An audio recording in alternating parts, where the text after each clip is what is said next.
এ কি এ তো দেখি আমাদের নিতাই দাগো। এই সবাই ধরো ধরো, ওনাকে এক্ষুনি ডাক্তারের কাছে নিয়ে যেতে হবে। অ্যাম্বুলেন্স ডাকো, অ্যাম্বুলেন্স ডাকো, আরে ধরো ধরো না।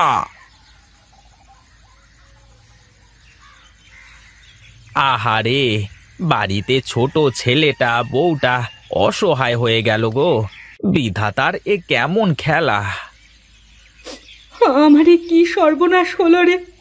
কত করে বলেছি বাইরে বেরোনোর সময় রাস্তাঘাট একটু ভালো করে দেখে শুনে পার হতে, শুনলো না আমার কথা। বৌদি, এখানে বেশি কান্নাকাটি করবার দরকার নেই। আর তুমি যদি এভাবে ভেঙে পড়ো তাহলে তপুর কি হবে বলো দেখি। এখন আমি কি করব দাদা? ছোট্ট ছেলেটাকে নিয়ে কোথায় যাব? কার কাছে হাত পাতবো? আমি বলি কি বৌদি, আগে নিতাইদাকে একটু সুস্থ করে বাড়িতে নিয়ে গিয়ে তারপর ভাবা যাবে। তুমি বেশি চিন্তা করো না, আমরা তো আছি নাকি। ঘরে চাল ডাল কিচ্ছু নেই। ছেলেটা যে একটু পরে খেতে চাইবে, ওর মুখে দুমুঠো খাবার তুলে দেব সে সামর্থ্য যে নেই আমার বিনয়দা। বৌদি, তুমি কান্নাকাটি করো না, এখানে বসো। আমি তপুর জন্য কিছু খাবার আর দাদার জন্য ওষুধ নিয়ে আসি। মা, ও মা, বাবার কি হয়েছে? বাবা কথা বলে না কেন? তোমার বাবা একটু অসুস্থ বাবা, দু একদিনের মধ্যেই সুস্থ হয়ে যাবে। বাবা আমার সাথে কথা বলবে তো? হ্যাঁ রে বাবা, সুস্থ হলেই কথা বলতে পারবে। তোমাদের তোমাদের অনেক কষ্ট দিয়ে ফেললাম গিন্নি, আমাকে তোমরা মাফ করে দিও। ওগো, অমন করে বলো না তুমি। আমি তোমাকে কতবার করে বলেছি রাস্তাঘাটে চলার সময় চোখ কান খোলা রেখে চলবে। আমার কথা শুনলে কি আর আজ এই দিন দেখা লাগতো তোমার? কি করব বলো গিন্নি, পেছন থেকে গাড়িটা শোঁ করে চলে আসলো, আমার কিছু করবার ছিল না। বাবা, তোমাকে যে গাড়ি মেরে দিয়েছে সেই গাড়িওয়ালাকে আমি পুলিশে ধরিয়ে দেব। না বাবা, গাড়িওয়ালার কি দোষ? হয়তো গাড়ির ব্রেক ভালো ছিল না। তুমি মন দিয়ে লেখাপড়া করো বাবা। ওগো, ঘরে যে চাল ডাল কিছুই নেই, ছেলেটাকে নিয়ে এখন কি করে চলবো? আমার তো কিছুই মাথায় আসছে না গো। তারপর তোমার এখন কি অবস্থা দাদা? এখন একটু ভালো রে ভাই। বস বস, গিন্নি ওকে বসতে দাও। বৌদি, এই নাও, ফলগুলো রাখো।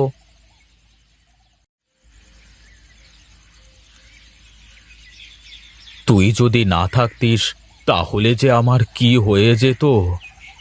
কিছুই হতো না দাদা, আমি না থাকলে আমার জায়গায় অন্য কেউ তোমাকে হাসপাতালে নিয়ে যেত।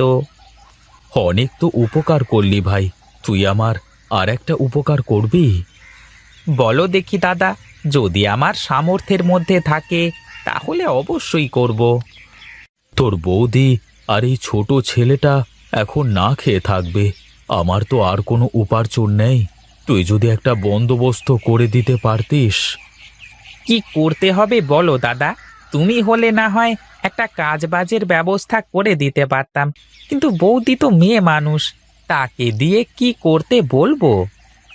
একটা বুদ্ধি আছে দাদা, এই বৌদির হাতে রান্না তো আমি খেয়েছি। প্রতাপবাবুর হোটেলের সামনে তো তোমার জায়গা আছে তাই না? ওখানে যদি বৌদি একটা হোটেল দেয়। কিন্তু হোটেলে তো অনেক খরচ দাদা, এখন অত টাকা কোথায় পাবো?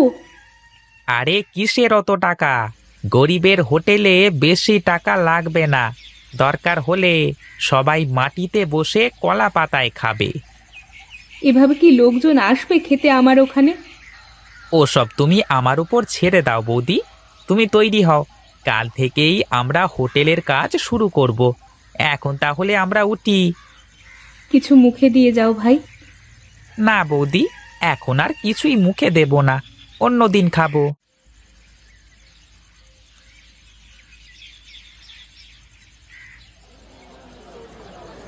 কি, আমার হোটেলের সামনে আবার হোটেল খুলেছে কে?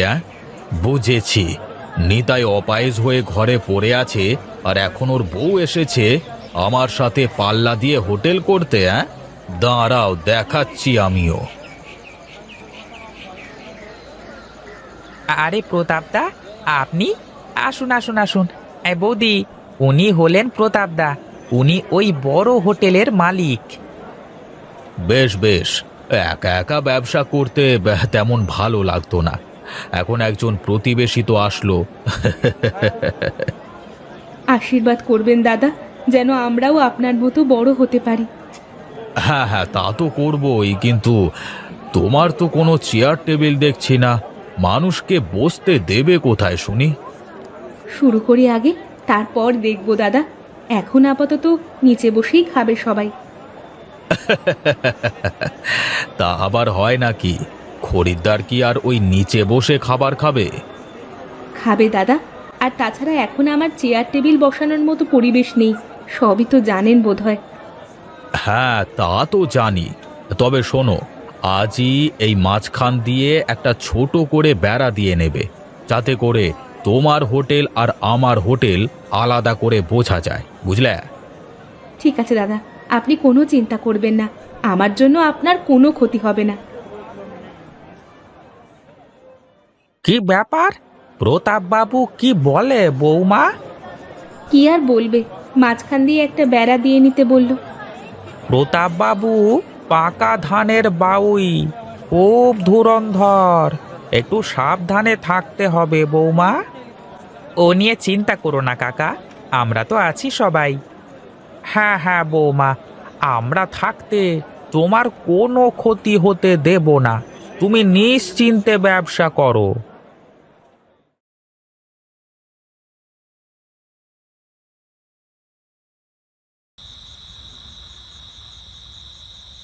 কি গো, তোমার কি হোটেলের কাজ শেষ? হ্যাঁ গো, আপাতত সব কাজ শেষ, কাল থেকে রান্না শুরু করব, দেখা যাক কি হয়। রামু কাকা খুব ভালো মানুষ, তুমি কোনো চিন্তা করো না, দেখবে সব ঠিক হয়ে যাবে। আমি কোনো চিন্তা করছি না গো, তুমি তাড়াতাড়ি সুস্থ হয়ে উঠলেই আমার সব চিন্তা দূর হয়ে যাবে। তুমি যেভাবে দিন রাত আমাকে সেবা করছো, তাতে করে দেখো আমি কয়েকদিনের মধ্যেই সুস্থ হয়ে যাব। মা, আর খাবো না আমি। আর একটু বাবা, এই তো আর একটু। খেতে না চাইলে জোর করে খাওয়ানোর দরকার নেই গিন্নি। ঠিক আছে, তাহলে এখন চুপচাপ বাবার পাশে গিয়ে শুয়ে পড়ো।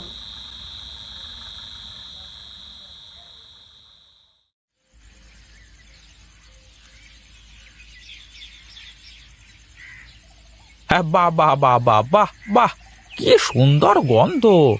মনে হচ্ছে আমি আগে খেয়ে নিই। তো একটু খেয়ে দেখোই না কাকা। আরে না না, আগে খরিদ্দার খাবে, তারপর দেখব। আর তাছাড়া আমি তো বাড়ি থেকে আসবার সময় খেয়েই এসেছি। এই গরিবের হোটেলে কি মানুষ খেতে আসবে কাকা? চিন্তা করিস নে মা, একটা না একটা কিছু হবেই। এই নতুন হোটেল মনে হচ্ছে। এই চল চল, সবাই আজকে ওখানে গিয়ে দেখি। আহা, কি ঘ্রাণ! তা কি কি আছে গো তোমার হোটেলে?